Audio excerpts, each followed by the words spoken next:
কৃষ্ণ সাগরে রুশ মার্কিন ড্রোনের পাল্টাপাল্টি হামলা নিয়ে নতুন করে উত্তেজনা সৃষ্টি হয়েছে দেশ দুটির মধ্যে। শত্রু দেশ দুটি এ নিয়ে একে অন্যকে পাল্টাপাল্টি দোষারোপ করছে। এরই মধ্যে কৃষ্ণ সাগরে নিজেদের ড্রোনের উপর রুশ যুদ্ধবিমানের হামলার ভিডিও ফুটেজ প্রকাশ করেছে যুক্তরাষ্ট্রের সামরিক বাহিনী। বৃহস্পতিবার 16 মার্চ বিকেলে প্রকাশ করা হয় এই ভিডিও ফুটেজ। সেখানে দেখা যায় ভাসমান ড্রোনটিকে লক্ষ্য করে উড়ে আসছে রাশিয়ার দুইটি সোখাই 27 বিমান। আর এরপরেই ড্রোনটির নেটওয়ার্কের সমস্যা হতে দেখা যায় ভিডিওতে।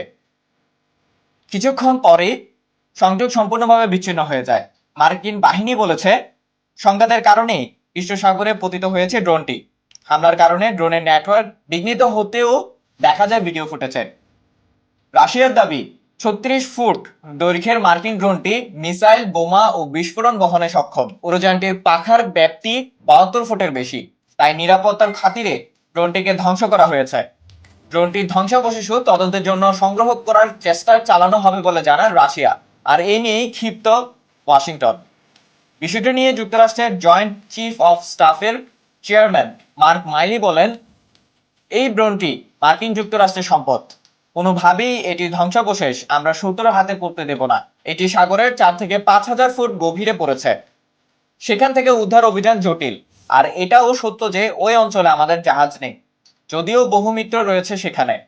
তাদের সাথে সমন্বয়ের মাধ্যমেই উদ্ধার অভিযান চালানো হবে। বুধবার এই ইস্যুতে রুশ প্রতিরক্ষা মন্ত্রী সের্গেই শোইগুর সাথে ফোন আলাপ করেন মার্কিন প্রতিরক্ষা মন্ত্রী লয়েড অস্টিন। যুক্তরাষ্ট্রের আচরণকে উস্কানিমূলক বলে অভিযোগ করেছে রুশ প্রতিরক্ষা মন্ত্রণালয়। রাশিয়ার অভিযোগ, কৃষ্ণ সাগরে মার্কিন ড্রোনের উপস্থিতি নিশ্চিত করে মস্কোর বিরুদ্ধে সরাসরি সংঘাতে লিপ্ত Washington. News desk, CCN, Cox's Bazar. জয় বাংলা।